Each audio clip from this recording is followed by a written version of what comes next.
Hard Hat's all about showing up to play hard, doing what it takes to win. If you want to cement legacy, win another. He's your third center. You don't want to pump him up too much, but it's hard not to. This is maybe the most I've ever agreed with you.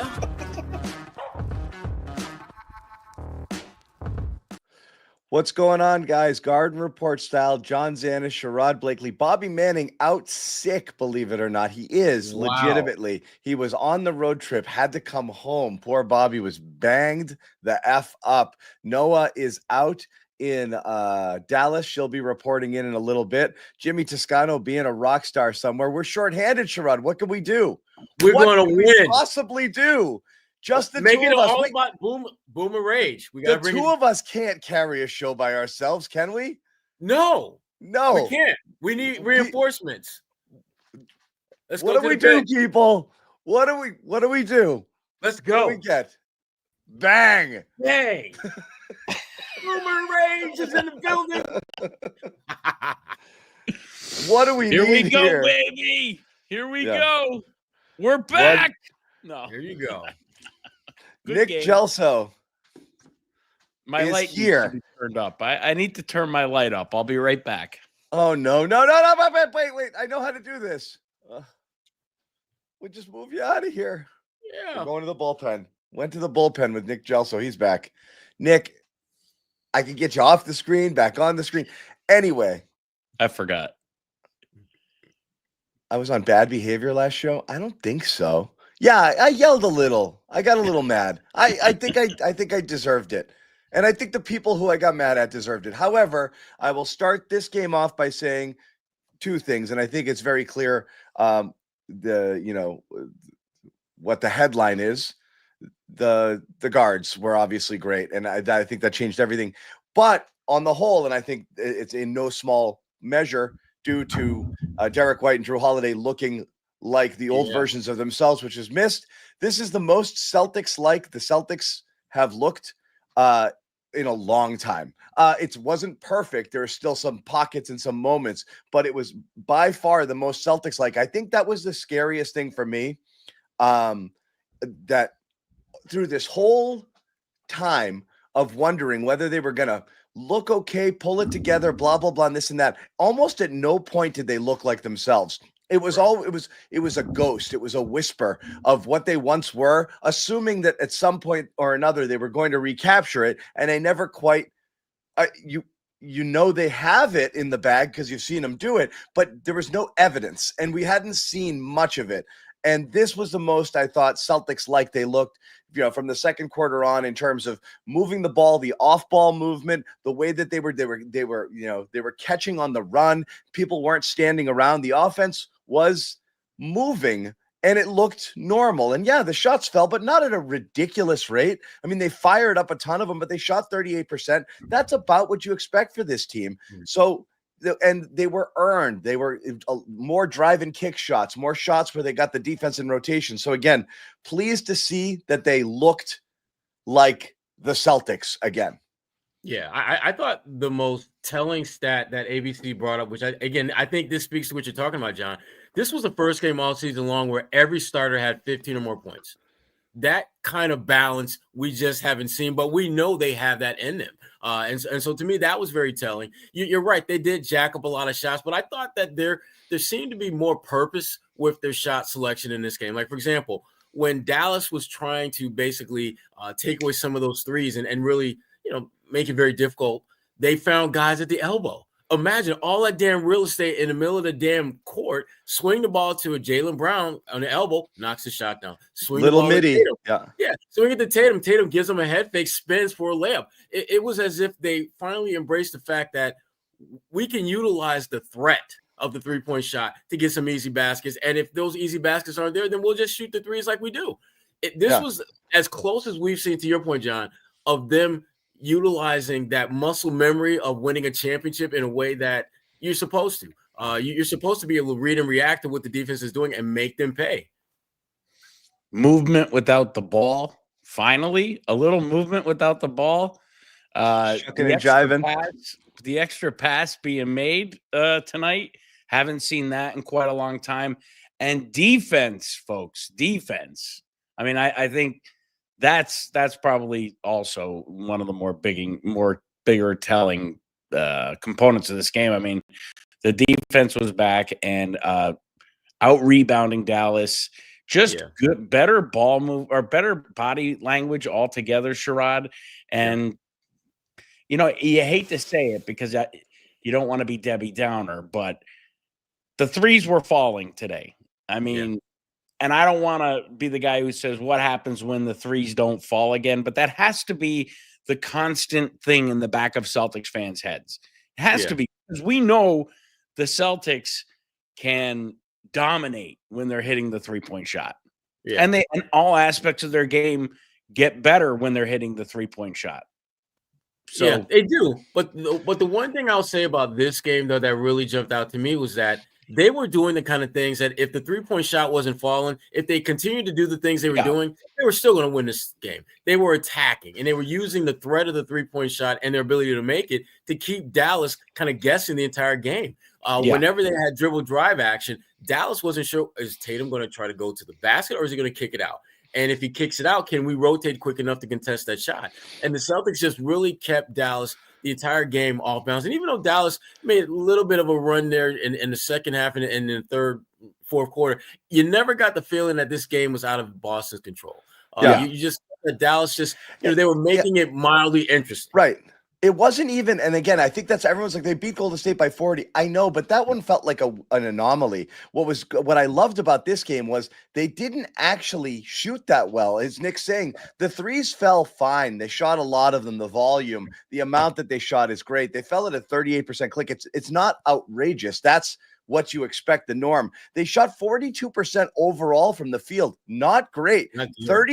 33 assists is great. So it's the process. You're going to talk about Joe Mazzulla and his process of, I want to see us doing it the right way. This felt earned, like they went about things the right way. That's what I like about it different here in this game versus, and they did it largely without Tatum really getting involved until, deeper into the game. I mean, he was only at 10 points almost through 3 quarters. So they didn't even really need it. And it wasn't like one of these Jaylen Brown takeovers either, where Tatum was standing around while Brown was cooking. You had everything. It was spread out, like Sherrod said. Derek White finally started hitting the shots and made a huge difference. Holiday. And the best part, and they shot them with the confidence that they were shooting them with before and seeing them go down. And you just see they get in a rhythm. And again, Mazzulla's mentioned it. It is. It's a little bit. It's a little boomery in here. Yeah, it is. It is. I don't mind. And the balance that was great because Tatum wasn't great. Brown was pretty good. Like Tatum didn't shoot that well in this game at all. He didn't shoot well at all, actually. I mean, Brown didn't knock down a 3 here. So he's 0 for 5. Tatum's 4 for 12 from deep. Tatum's the only guy. Tatum was a -4 in this game. He's the only guy in negative territory. Not a great Jason Tatum game, which is a difference. And they didn't need it because you got so much balance. And that's what feels like last year too. It wasn't that everything was perfect. It was they had so many games last year where you're like, wow, Brown and Tatum didn't play well at all, and they won by 20. Like, what other team could have that happen? No one. There's no team out there where the star or their 2 alphas both are. And I'm not saying they were bad tonight. Brown had a good game. Tatum was not great, but that didn't matter when other guys could step up and do what they did, and they had that so many times last year. And just feels like a little less this year with the consistency. So again, hats off to White and Holiday for, again, we've said this before. I've said this. I've gone on record with this before. No one is more important I know Jason Tatum's Jason Tatum. It sounds stupid, but no, it's the most important person to play well on this team might be Derek White. And when he plays well, they're almost unbeatable. And when he doesn't play, you notice so many things are missing. So having Derek White not be himself for as long as he's been, and then seeing him be that, I feel like that was the thing that kind of gave me life and gave me a little bit of air tonight. It was like there's a feeling of invincibility. When Derek White's got it going, I feel like everything goes better. And that third quarter, like all of Celtics Nation, almost at the same time, was like, "Oh, there it is, there he is." We knew he was out there somewhere. Yeah. Similar with Drew, but I'll be honest with D White, it is so obvious when he's on off that the team really does play differently. And seeing him in the second half tonight was like both angles in one game, because in the first half, kind of invisible, but in the second half, really, really rose to the occasion. And seeing Drew back, great too. Yeah, I thought Drew had some really time. Should I make a boomer reference right now? Drew, as he's getting older, is reminding me of DJ at the end of his career more and more. Yeah, that's an oldie, but for sure, I was doing that just for John, by the way. I know. That's why I called your name out, Jay-Z. Holiday's got a much smaller can. Yeah, you heard. Much smaller what? DJ was all can. He was all, all ass. Yeah. And freckles. Hey, the craziest thing about Dennis Johnson, for most people who grew up watching him in the 80s, seeing this kind of crafty veteran, who wasn't he had like a 44-inch vertical in his prime. Yep. He's like, very and his true. brother, who never played in the NBA, reportedly had like a 50-inch vert. Yeah. Which is insane. Dennis Johnson was a friggin' crazy high flyer, but Holiday's never quite had that in his game. No, I mean, DJ couldn't shoot like Holiday can. Holiday's shooting this year has been an aberration. Really weird that he's gone so it's cold. It's been very DJ-like at the end of his career, hitting big shots and missing everything else. Tonight he was great, Drew. He was. He was really, really good. And particularly not just the amount of shots, but just the timeliness of them was really important. No, he was really good. But Derek White, he's the super glue of this team. I mean, without him playing well, they become very vulnerable. They become extremely vulnerable. When he's playing well, there's few teams that can beat them in a game, let alone a best of 7 series. Yeah, because he's the guy. I mean, look, KP is the cheat code, and that's always a matchup that you can exploit, and you can run things through him until another team has to figure out what to do about it, and then it opens up a lot of things for your offense sometimes too. So we know the KP effect, but I think that White is kind of that other guy there who creates his own offense on this team that can take a lot of the pressure off of Tatum and Brown. And sometimes, like I said, is when he's got it, he's not afraid to do anything. That's the best thing about Derek White, and the kind of, the evolution of Derek White over the last year and a half is that he was just confidently pulling up and shooting threes and doing all of this stuff.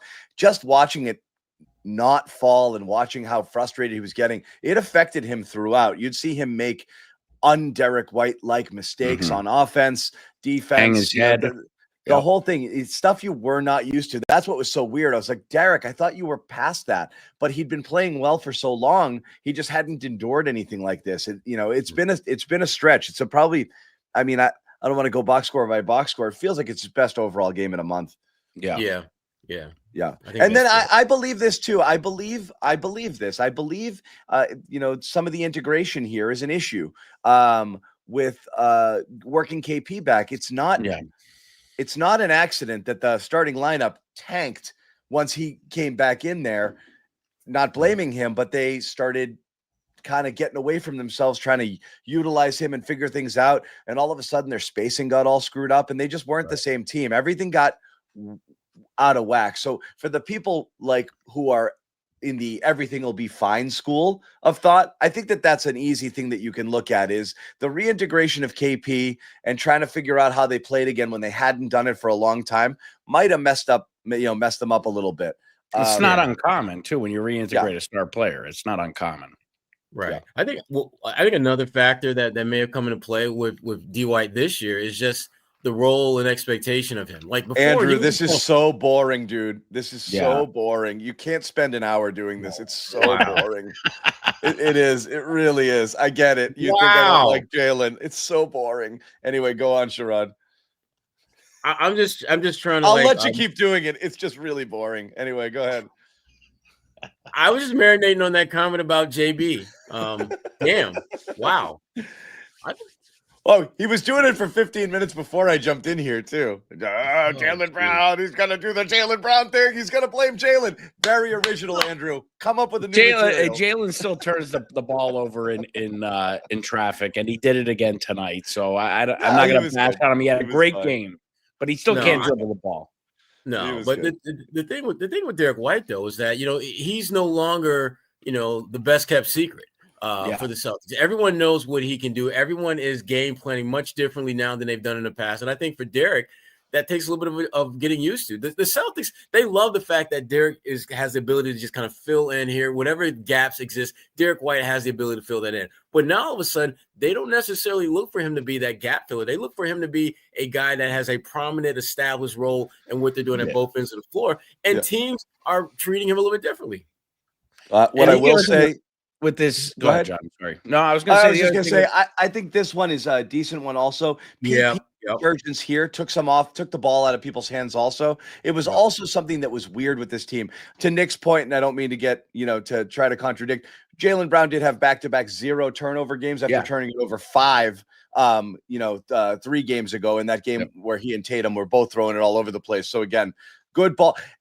I don't. What did they finish with? They had 2 turnovers. Like five turnovers total. They had 2, I think, heading into the 4th. Did they end up with 5? I think they ended up. They ended up with 5. 5 turnovers. Crazy. Yeah. That's wow. Yeah. I mean, with 33 assists. That's where I was going next. Crazy, right? That is indicative of Celtics basketball. Moving the ball, getting open shots from around the 3-point line, a lot of assists. And you saw it tonight. And again, John, when you were out or you tossed out for 1 second, I said to Sherrod, I just worry, when the 3-point shot, if they hit another, they're going to hit another bump in the road where they're not hitting threes. Does everything slouch back down to this level? Here's the crazy thing, guys. Forget all that. They're 4-1 in the last 5 games, and they fucking sucked. I mean, I think that goes to be said for something. You got to say something. This road trip, they were 4-1, and they sucked. 3-1, and yes, look, you're talking about a crap win over a depleted Clippers team, getting blown out by the Lakers in one of the more embarrassing games of the year, where they were non-competitive in this game. Horrible. And then look, and we know who's missing for Dallas. This is a team you should have blown out. And some people might look at the score and say, well, that wasn't good enough. And again, I'm not looking at the result. I am looking at the process. That's what Joe wants us to do, right? That's the point. They went through, they talk about like trusting one another, and this whole, you want to go back to the Marcus Love and trust days. That's the point. You've got to rely on one another and let everybody do their thing. The biggest key, and again, the biggest thing I liked was they do get ISO happy in the sense that there's always mismatches and you're always going to hunt it. They could have spent all game long just switching on to Kyrie, and they didn't. Yep. And that's a better offense when they do that. So that, and again, they might be victims of their own success. We've listed how many things now that should be good things that maybe threw them off kilter a little bit. And that was really good first quarters with Jason Tatum playing well through the first quarter, something he hadn't done in the past. Well, that screwed up Jaylen Brown a little bit, and his overall numbers are down.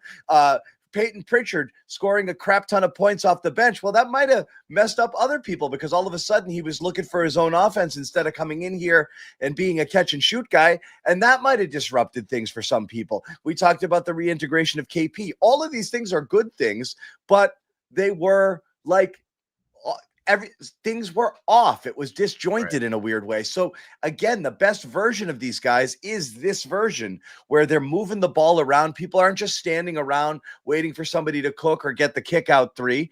They earned their threes. They drove, they moved, they relocated. They did all of that stuff. That's what I mean. It looked Celtics like, but on paper, this should have been a 25, 30-point game. So some people are looking at it like, it's still not a great win. And it's a 3-1 trip, but like, 2 of the wins are against teams that had literally half their players missing. And it's fair, but again, encouraging with the huge win over Golden State in this one. I feel better about it than I did. You should feel much better about it than you did 24 hours ago for sure. Well, they look more like the team that won a title last year. They looked like them. I Yeah. recognized them. Yeah. Yeah, and they've been able to win up to this point in large part just simply because they're just more talented than the other team. They're not necessarily playing great basketball. They just have better players, and they're finding ways to stack those W's. But this was a game where just the way they went about winning this game was very reminiscent of what we saw over and over and over and over again a year ago. Lots of balance, guys contributing at both ends of the floor, getting very tangible contributions from the bench. They didn't have anyone go off for big scoring us, but damn, Cornette on the boards, Pritchard on the boards, Al did his thing. This was a complete team win with lots of different contributions from lots of different guys.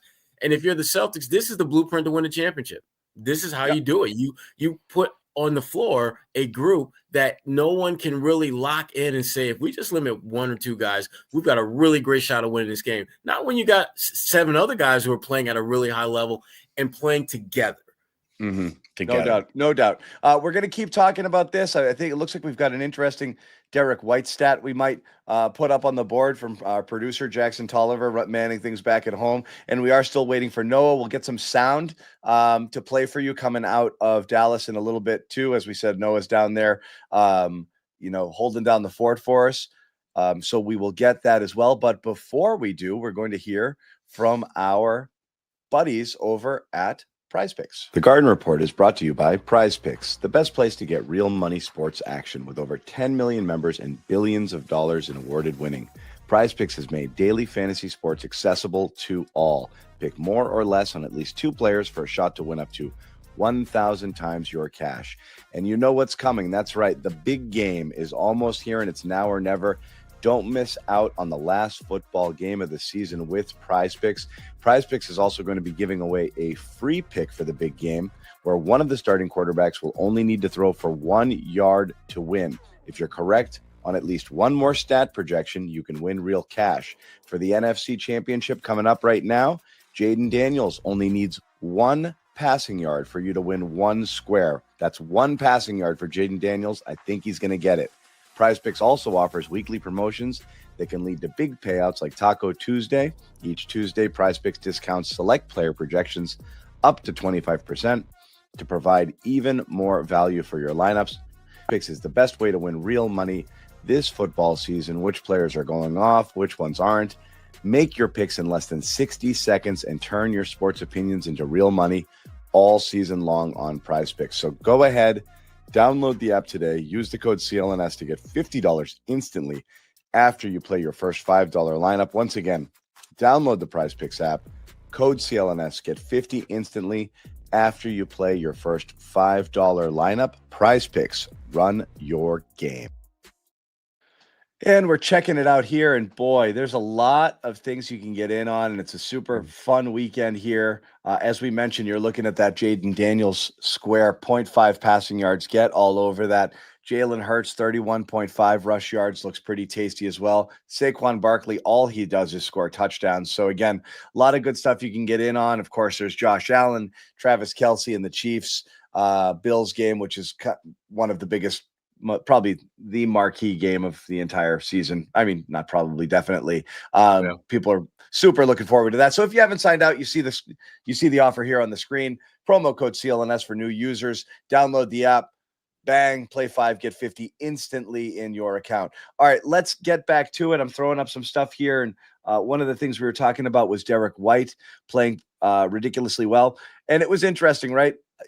He didn't start well. I think it was 1 for 7. And the one make was on a missed corner 3 where he was wide open, and a rebound came back, kicked back out to him, and he knocks down the return one. And you just see the shoulders drop, and he's like, and after that, he got back into it. And again, that third quarter is kind of where everything happened. And this is from Celtics statistician Dick Leip.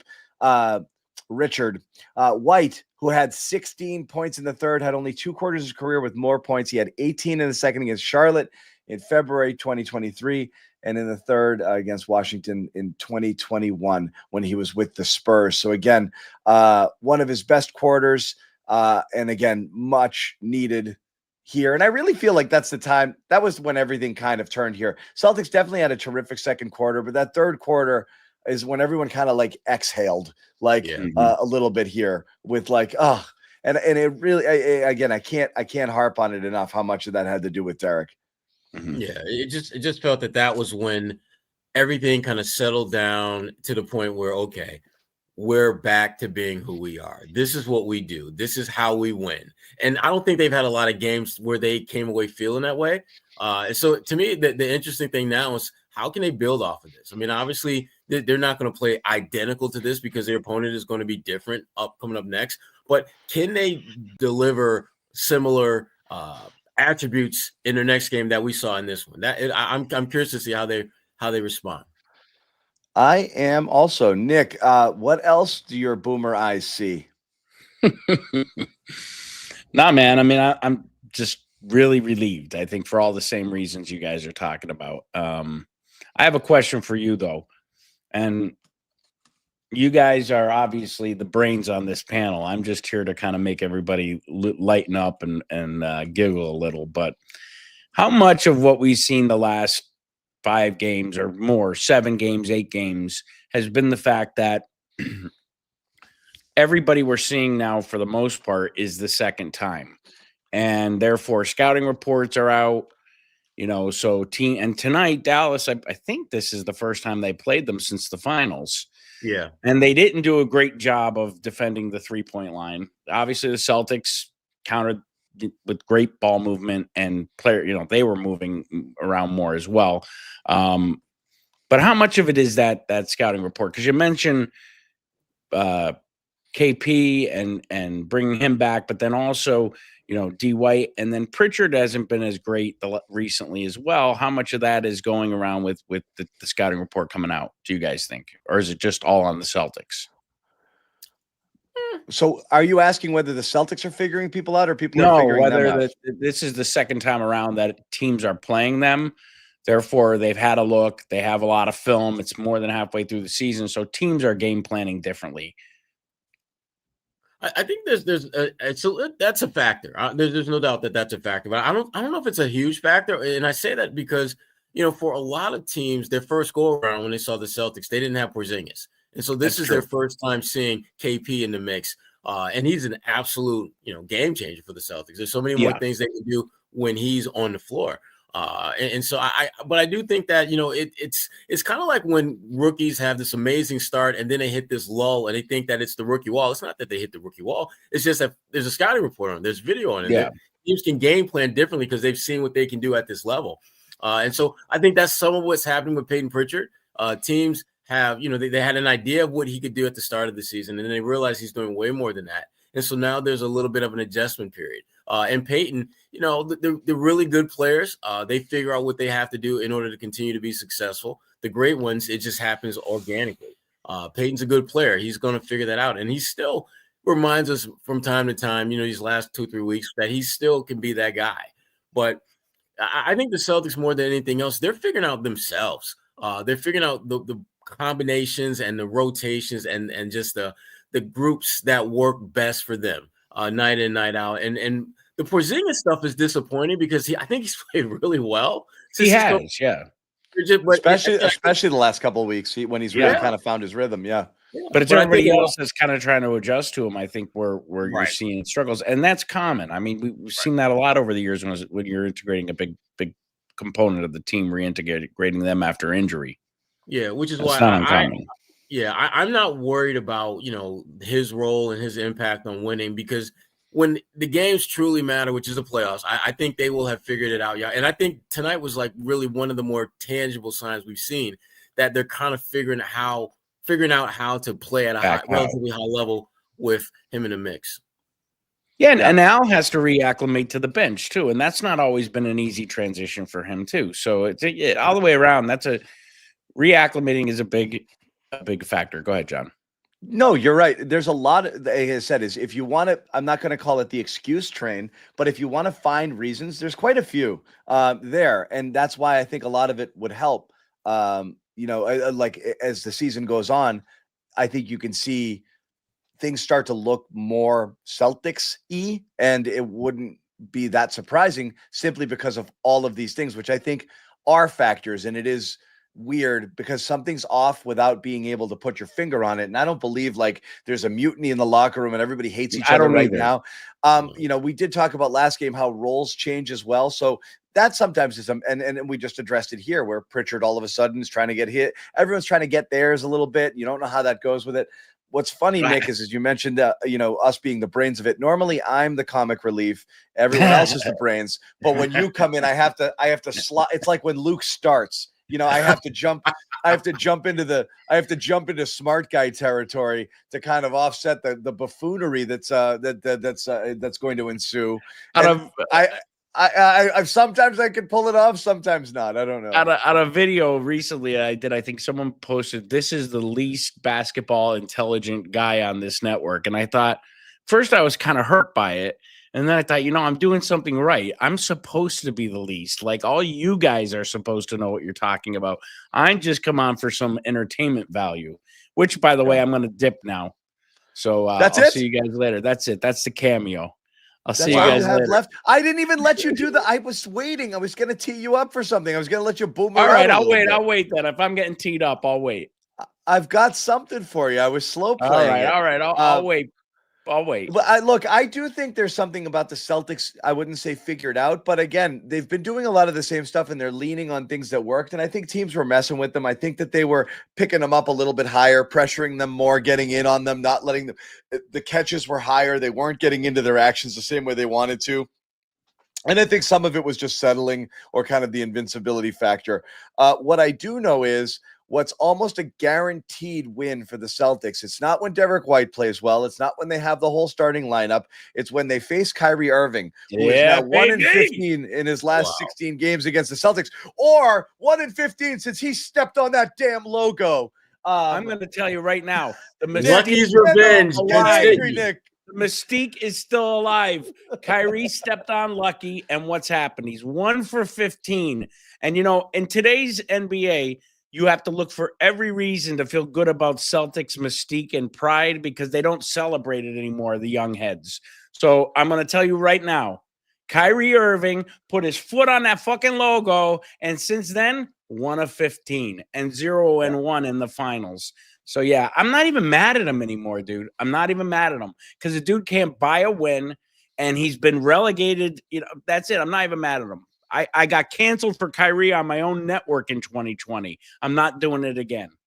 Yeah. Well, again, maybe the only thing I don't necessarily believe in the karma or the mystique. Maybe the only thing I've ever agreed with that Kurt Schilling says was mystique and aura are the names of dancers at a nightclub.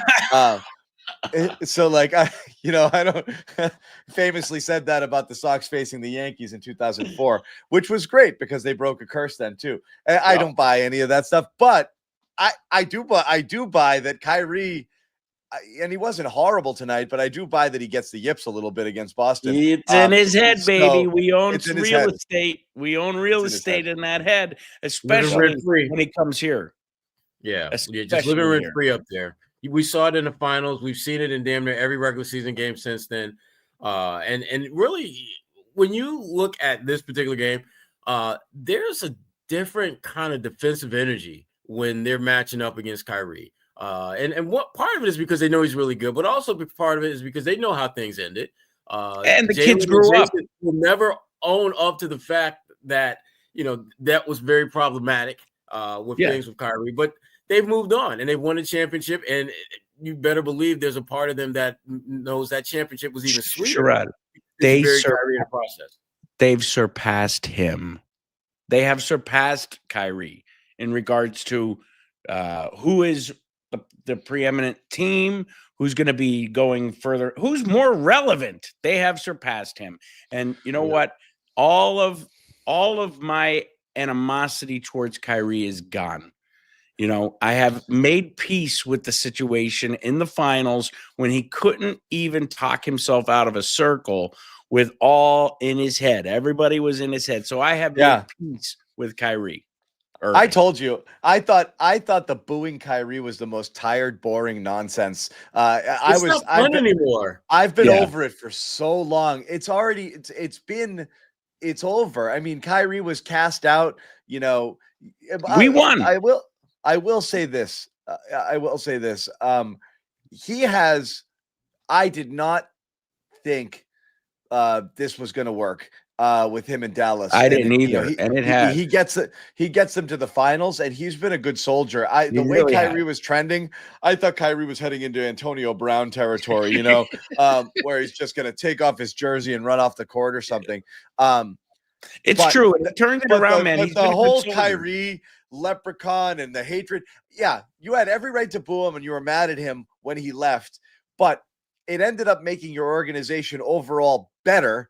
Yes. In a couple of years. And once that happened, it was over. If he left them in tatters, yeah, you should. And Kyrie's out there winning championships. Absolutely. Still have sour grapes, but it's been over for a while. It doesn't, but it was iffy there for a while. I mean, 3 years, it looked like he set the franchise back for 10 years, and it was only two seasons maybe, but it looked it. And for me, it ended when they raised the Larry O'Brien trophy on the parquet against him, and now I'm just done with Kyrie. He doesn't even. I was thinking tonight, what Kyrie still plays for these guys. Hell, he's been a good soldier this year. Not trending, not saying stupid things. He's been amazing. He's been amazing.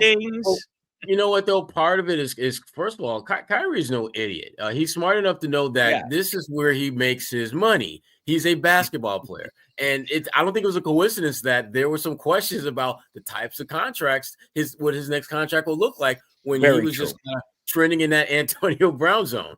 So Kyrie had millions of reasons to start flying right. And in today's climate, he's had plenty of ammunition too to talk stupid or say things that maybe would deter that his mission to get back to a reputable status where he could garner a large contract again, So there's been a lot of ammunition. He's not bit at all. So he's definitely on a mission to be the best behaved he could possibly be. Right. And he's with a team that he has a definitive I'm the number 2 guy role. Yes. The best Kyrie Irving that we've seen has been when he has been next to the man. Not the man, but next to the man. And that was to me, that was the problem in Boston. They wanted him to be the man. And you had some young guys who were like, well, someday we're going to be the man. And Kyrie just didn't know how to handle that whole situation. That's the irony of Kyrie's entire existence is he left the man to carve out his own legacy after winning a title with the man. And within a year and a half, he was like, I want this man shit is hard. I need super friends, and so he went and he, did the thing there. Yeah, no doubt about that. But I thought you might want to take a crack at Kyrie. And I'll never, ever give up the opportunity, even though I have most wholly given up my animosity towards Kyrie Irving. Who's your number 1 Celtics villain now, Nick? On the team? No. Don't tell us who you hate on the Celtics after a win. Who's the team? I was already. No, who right now, like which opponent is your number 1 Celtics villain? That's hard because, I have my personals, which, don't always coincide with. No, I don't want Nick agenda. I would say Giannis. I can't stand to watch Giannis. And I don't even know that it's his fault completely as much as it is the referees, because he can't tippy-toe into the paint and they put him on the line. It's herky-jerky. The game starts and stops. I'd say it's probably fucking Giannis, yeah. I'm going to get booted for all the cursing. Yeah. Well, I would say Giannis, yeah. Yeah, that's not bad. Jimmy Butler, I could say too. I was going to say Jimmy. That's the guy that I would have picked. It was Butler until he kind of. No, now I'm more annoyed with him. Until he went Antonio Brown on us, basically. Yeah, I mean, come on, man. Why does everybody think that he's like God's gift to basketball? I mean, because he was good, but everywhere he goes, he ends up in this mess. Sure, but I will say this: no player has flipped my opinion of him in a more resounding way than Jimmy Butler, watching him in those playoffs and him just go into, I'm just going to do it all mode. And he did.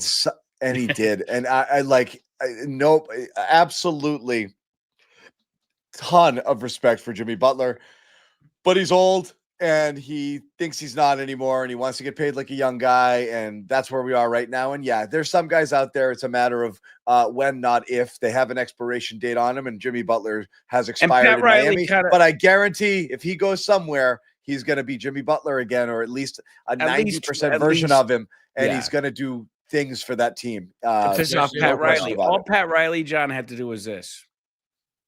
It was like Godfather 2, right? And Yeah. Jimmy was gone. Listen, Jimmy is now suspended again, isn't he? Yeah. Yeah. Yeah. But Yeah. Jimmy has been It's annoying to Celtics fans for sure. Over the years, there's LeBron has always been number one. We need a villain. We need a villain bad. There's no one on New York that qualifies as a villain. Giannis isn't quite, though he is. He can be a real dick when you play him. So he does. You get the blood going. Just They just having stretch. that Trae right. Young doesn't that- talk enough trash to the Yeah. Celtics. Yeah, Trae Young's got villain potential though. Yeah, He's he got a does. lot of Yes, he villain Giannis does. and the Celtics haven't played a meaningful playoff series, since they ousted, since they bounced Kyrie when he decided, he was done with Boston there. So it's Paul tough. George annoys me, but these are Those annoying aren't- to me. They're not these Celtics. aren't great. There's These not aren't great. Celtics hated because you know why? I think you just said it all when you said it, John. There hasn't been much competition. It is Embiid too, but he's fallen off. He's a great Yeah. villain. He's still playing.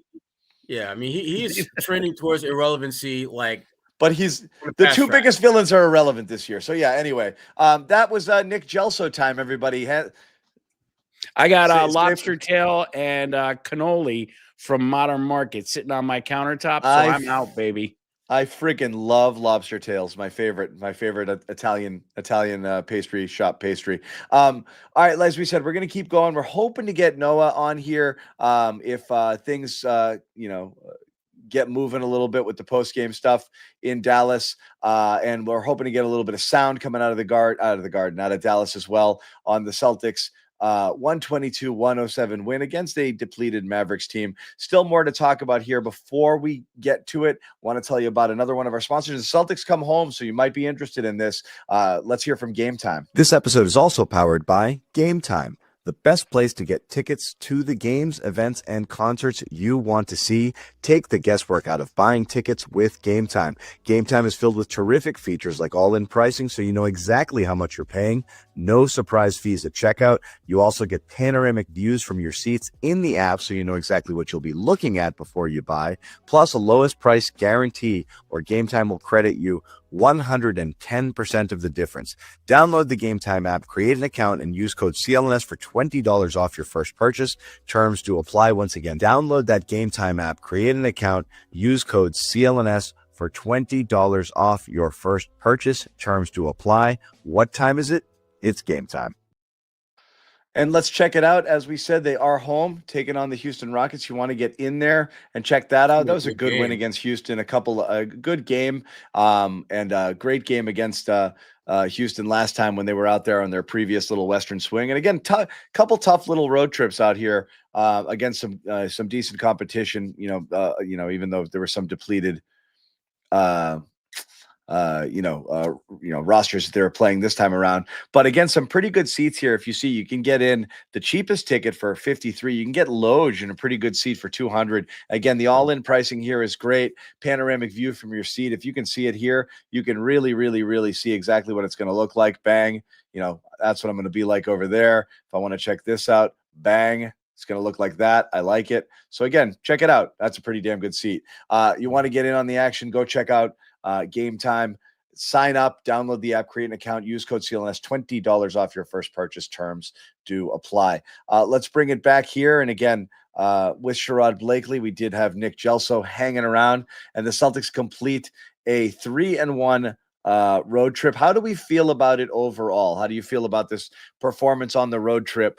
A bit of a mixed bag, but again, 3-1 is 3-1, and they were 3-1 on the last one, and we didn't love it. And I said, all I'm going to remember from that one is OKC looking like they were a much better team than the Celtics. Even though they had a good win against Houston, a win against Minnesota when they couldn't hit shots. And then, another victory against, who was the fourth one? If I feel like it was a depleted team that they played there, but this one again, 3-1, Denver without Jokic. Right. Yeah. This was, I think this is a little bit different only because of the way that this one ended. And it ended with them getting a win that looked like themselves. You feel as though they're starting to figure this particular group out Because even though they brought pretty much everyone back from the ban last year, it's with guys having different roles, different expectations, and dealing with different limitations. You look at a guy like Sam Hauser, who was healthy all of last season and not so much this year, and just adapting to that. And the bottom line is they're coming back from this West Coast trip playing the kind of championship basketball that we saw last season. And by that, I simply mean lots of different guys contributing at a relatively high level, making it extremely difficult from a matchup game planning standpoint for their opponents to figure out what you need to do to beat them, because they've got so many different ways that they can hurt you. And it's feeling better. I should say it looks better them figuring out how to work with KP. Because that's going to be such an important factor in them getting a legitimate shot at repeating. How does he reintegrate with this group? And more importantly, how are they able to function at a high level with him on the floor? Yeah. Some people tend to are disagreeing here. Win two, lose one. That's fine. Actually, I didn't even, it is really interesting because, again, 32-14 is 32-14. And I was watching, the game from home in the halftime, and Stephen A. Smith was, saying nothing of tremendous value. But he did say, like, the Celtics, got embarrassed by the Lakers, and they don't want to go out and lose back-to-back games for the first time all year. And I was thinking, there's no way that's correct, right? And I went back and looked at it, and it was not correct. But they've only lost back-to-back games a single time this entire year. Right. and I was like, in my mind, less than a month ago. Yeah, it was the Orlando when they lost to that depleted Orlando team on the second night of a back-to-back there, following whatever the game was. It was Orlando and Philly, exactly. So that was it. And I didn't realize that because, again, it's weird to have played basically 500 ball for a quarter of the season at 10-9, and it really was one win, one not. So many of the wins though were like bad wins that they felt like losses. So it feels so much about the season feels worse than it is, than their record would indicate, because again, it's 32-14. And again, it's not, I mean, it's still a team with a +9 point differential. Cleveland is tops at 9.8, at least in the West. Oklahoma City's lapping the field. So you're not that far off. It just feels weird because it just doesn't feel, I mean, I think it's a testament to who they were and what they were last year. I thought it was a joke. That's why Jimmy got mad at me all year long. Nothing worried me at any point during the year because I'm like, guys, they're so, and I mean, not the only person who thought it.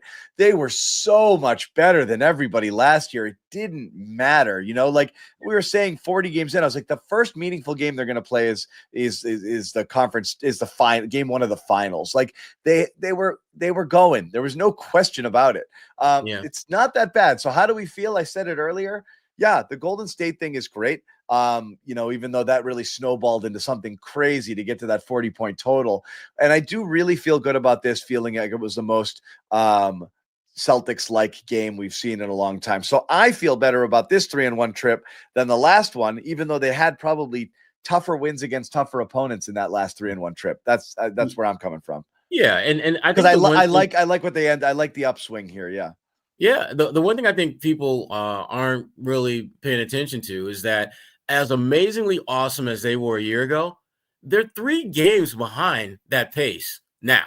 So like literally, that's it. 3 wins less than they had a year ago after 46 games. And so the wheels have not fallen off. The sky is not falling. They're pretty much on a very, very similar track that they were last year. And I think by all accounts, they haven't played great basketball this year.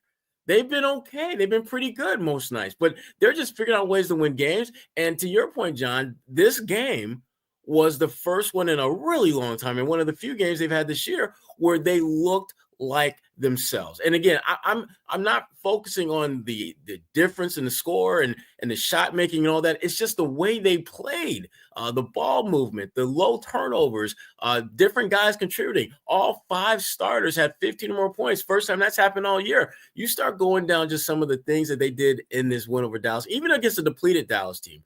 They're still NBA players. They're still going to go out there and play hard. And that was the one thing that without Luka's in the mix, they play harder.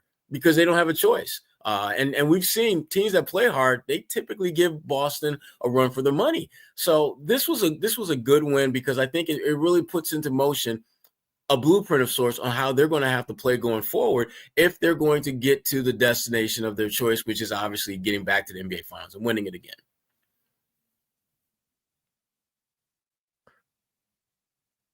Yep. There it is. John, you're muted, I think. I was saying, Sherrod talked about balance, and that being the way to win. Here's a little stat for you. Tonight's the first time since last year around this time, about a full year, that all 5 Celtic starters scored 15 plus points, which again, great to see from this team and great to see from these guys. The balance, I think, was there, and you felt it. You felt it all night long. So that was definitely good stuff. A couple people in the chat are jumping in here with a couple of things, and I did want to touch on this. I don't have the numbers there, and Sam Hauser didn't do much. Only 14 minutes.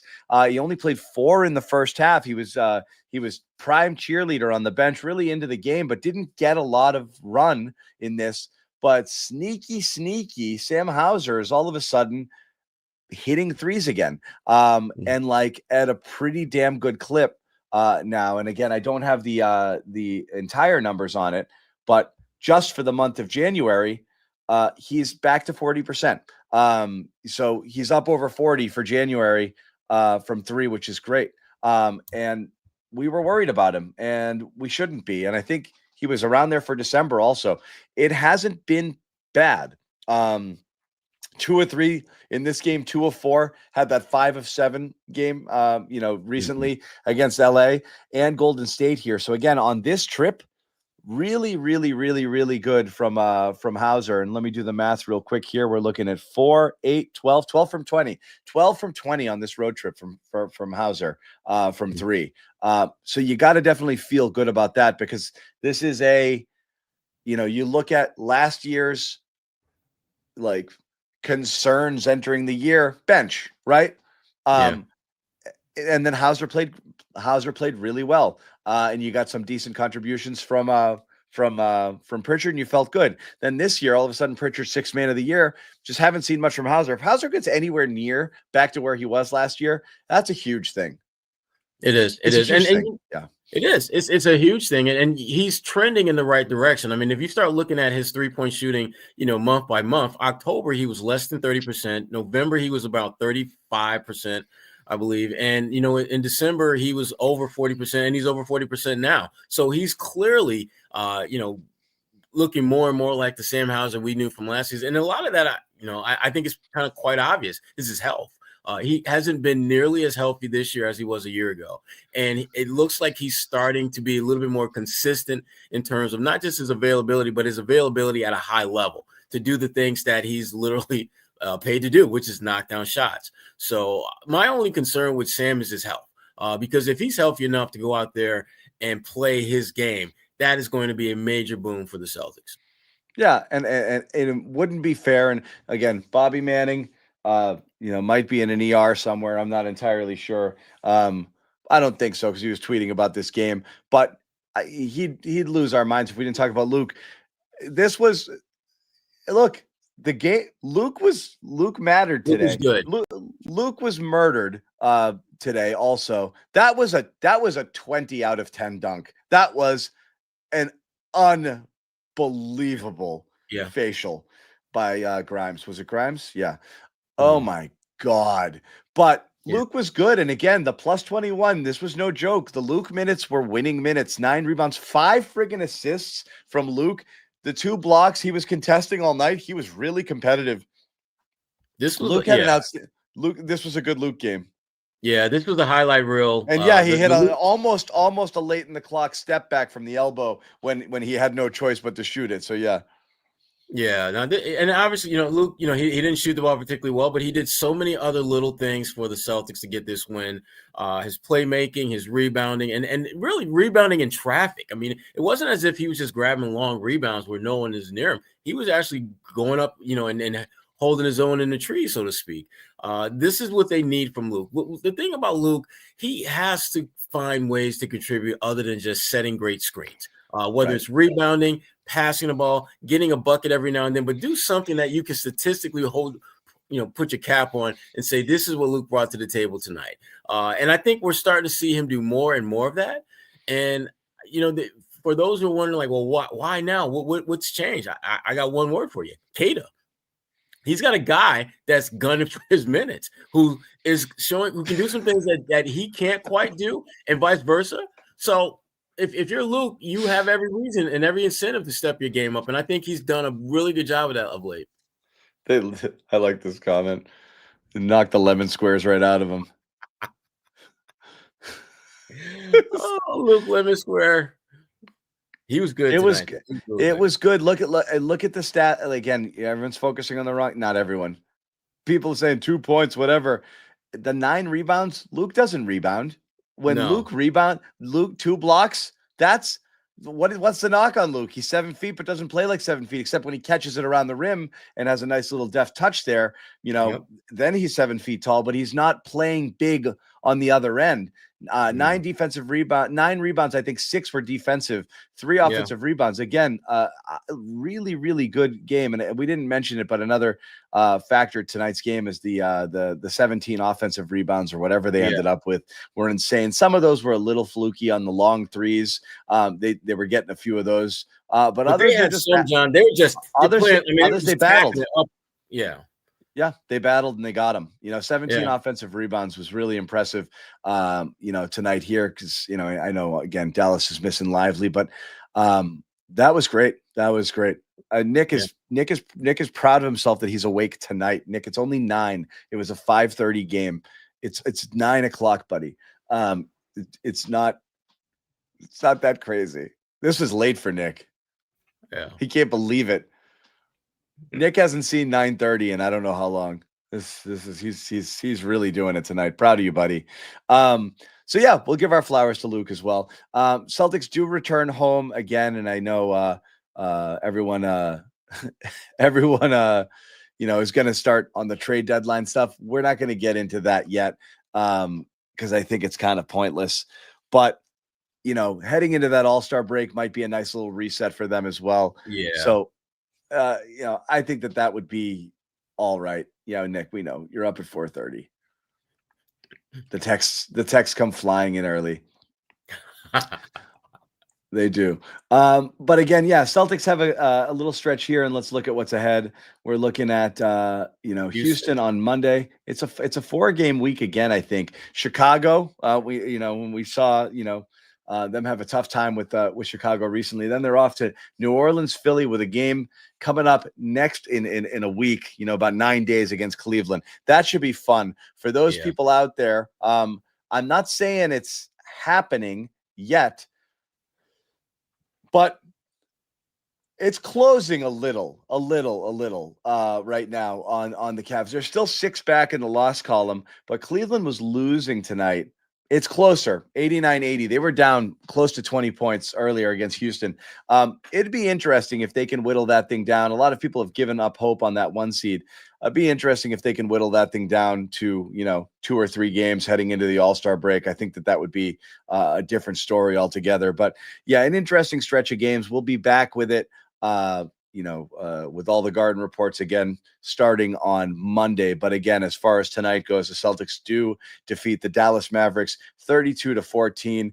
We're not going to be hearing from Noah tonight, but that's all right. There'll be more stuff coming on our channel later from Noah and from the Celtics locker room. So you definitely want to subscribe, to that and for more Celtics content throughout. And we'll be back on Monday as well. Enjoy your weekend, the rest of your weekend. For those of you out there, if you haven't already, check out Prize Picks. You want to get involved. It's not just football, but football's super fun, and we know a lot of you guys like to play around there. So again, download that Prize Picks app, play 5, get 50 instantly. If you're looking to go to any games, right here. Game Time is the place to be. Download that app, create an account, use code CLNS, $20 off your first purchase. Terms do apply. That is Sherrod Blakely. We want to thank Nick Gelso for jumping on and adding a little bit of spice and life and boomerism and valuable insight. Nick's not just a pretty face. He knows basketball. He knows what he's talking about.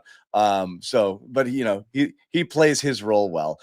So yeah, thank you very much to Nick. Thanks to Sherrod. Thank you to all of you guys. Apologies to Andrew. I'm sorry. I didn't mean to pop off like that. I don't think I'm unfair to Jalen. I think Jalen deserved some of the criticism that came his way, but he frustrates me like no other player. I don't know why that is. I don't know why it is.